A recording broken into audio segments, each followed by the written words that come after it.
Assalamualaikum warahmatullahi wabarakatuh. Selamat siang dan semoga sehat selalu untuk kita semua. Yang terhormat Bapak Ahmad Zulfahmi selaku dosen pengampu mata kuliah, serta teman-teman yang saya banggakan. Pertama-tama, marilah kita panjatkan puji serta syukur kehadirat Allah Subhanahu wa Ta'ala yang telah memberikan kita kesempatan untuk melakukan kegiatan pembelajaran bahasa Indonesia pada siang hari ini. Perkenalkan, nama saya Yohana Julianti sebagai moderator dan pemateri pertama. NPM 11122111082. Saya dari kelompok 10 beserta teman saya Aryati Lintang Nastiti akan mempresentasikan materi yang berjudul skripsi. Yang akan kami sampaikan yaitu mengenai pengertian skripsi, jenis-jenis skripsi, syarat-syarat dan juga sistematikanya. Baik, langsung saja pada materi pertama yaitu mengenai pengertian dan jenis-jenis skripsi yang akan disampaikan oleh saya sendiri. 1. Pengertian skripsi. Tentu kita sebagai mahasiswa sudah tidak asing dengan kata ini. Menurut KBBI, Kamus Besar Bahasa Indonesia, skripsi adalah karangan ilmiah yang wajib ditulis oleh mahasiswa sebagai bagian dari akhir persyaratan pendidikan akademisnya. Lebih tepatnya di Indonesia, skripsi menjadi syarat untuk lulus dari jenjang sarjana. Skripsi juga sering disebut dengan tugas akhir atau TA. 2. Jenis-jenis skripsi. Karangan ilmiah ini diklasifikasikan menjadi 4 jenis, yaitu berdasarkan metode, hasil kajian pustaka, hasil kajian lapangan, dan berdasarkan hasil pengembangan. Saya akan membahas keempat jenis skripsi tersebut. Pertama, skripsi berdasarkan metode penelitian. Pada jenis ini, skripsi dibagi lagi menjadi 2 bagian, yaitu skripsi kuantitatif dan skripsi kualitatif. Skripsi kuantitatif yaitu skripsi yang metode pengambilan data dan penelitiannya menggunakan kuesioner atau survei yang disebarkan kepada subjek penelitian.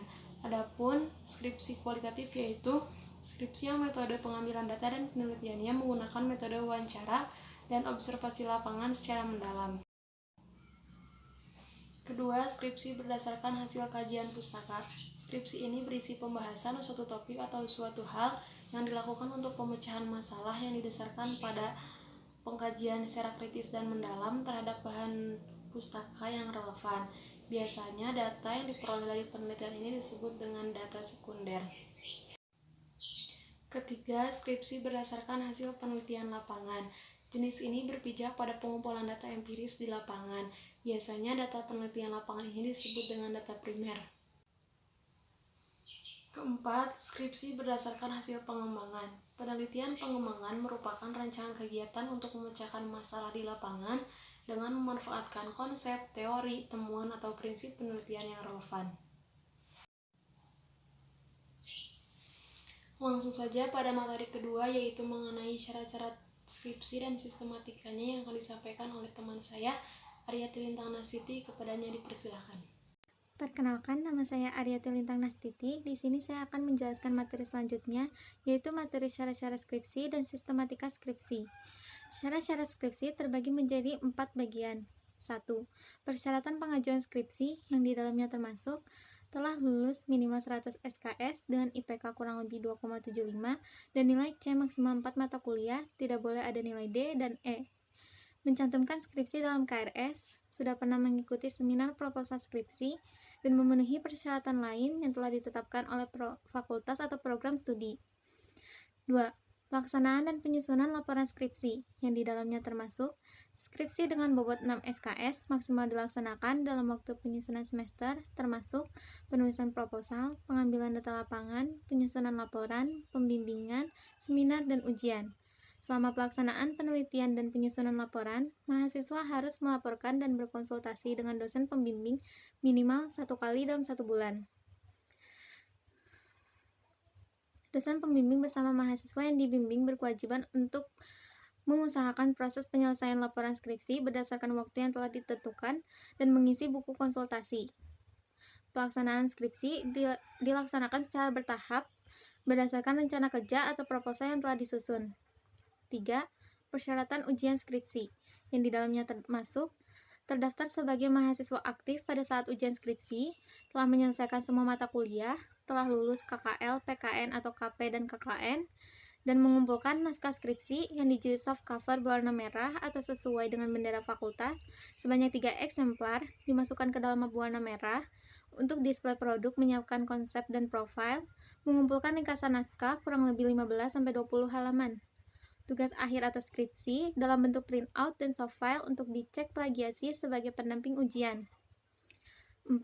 Pelaksanaan ujian skripsi, yang di dalamnya termasuk ujian skripsi dapat berlangsung dan dinyatakan sah apabila dihadiri oleh mahasiswa, pimpinan sidang, dan dosen penguji.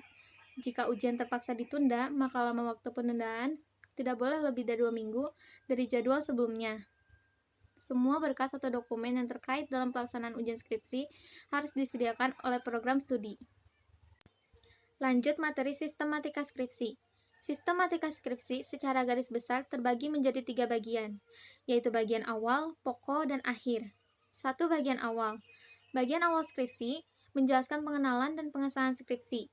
Bagian ini terdiri dari beberapa bagian, yaitu sampul judul, persetujuan pembimbing, pengesahan kelulusan, lembar pernyataan, moto dan persembahan, kata pengantar, abstrak, daftar isi, daftar tabel, diagram, atau gambar jika ada.